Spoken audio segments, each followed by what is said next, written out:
2016 വരെ ഭരിച്ച UDF സർക്കാരിന്റെ കാലത്ത് 2011 മുതൽ 2016 വരെ 5002 വീടുകളാണ് നിർമ്മിച്ചു കൊടുത്തതെങ്കിൽ ഈ സർക്കാരിന്റെ കാലത്ത് ഇക്കഴിഞ്ഞ 10 വർഷം കൊണ്ട് ഈ സർക്കാർ ഇപ്പോൾ പൂർത്തിയാക്കാൻ പോകുമ്പോൾ 5 ലക്ഷം എന്നാണ് പറഞ്ഞിരിക്കുന്നതെങ്കിലും ഇനി 4 മാസം കൂടി അവശേഷിക്കുമ്പോൾ 4,71,442 വീടുകൾ വെച്ചു കൊടുത്തിട്ടുണ്ട്.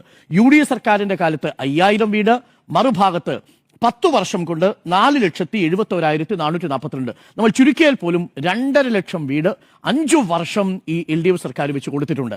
അങ്ങനെ വെച്ചാൽ 366 ദിവസം 182 വീടുകൾ, ഒരു മണിക്കൂറിൽ ഒരു ദിവസം 182 വീടുകൾ, 24 മണിക്കൂർ കൊണ്ട് 182 വീടുകൾ, ഒരു മണിക്കൂറിൽ 6-ലധികം വീടുകൾ, ഓരോ 10 മിനിറ്റിലും ഓരോ വീടുകൾ എന്ന കണക്കിലാണ് LDF സർക്കാരിന്റെ കാലത്ത് വീട് വെച്ച് കൊടുക്കുന്നത്. അപ്പോൾ UDF സർക്കാരിന്റെ കാലത്ത് സമ്പൂർണ്ണ ഭവന പദ്ധതി ഉണ്ടാക്കും എന്നുള്ളതിനെ ജനങ്ങൾ അംഗീകരിക്കുന്നതൊരു വാഗ്ദാനമായിട്ട് നിൽക്കുന്നു. എന്നാൽ ഓരോ 10 മിനിറ്റിലും വീട് വെച്ച് കൊടുക്കുന്നു എന്ന കണക്ക് LDF മുന്നോട്ട് വയ്ക്കുന്നു. അത് അനുഭവമായി നിൽക്കുന്നു. ഒന്ന് അനുഭവം, മറ്റൊന്ന് വാഗ്ദാനം.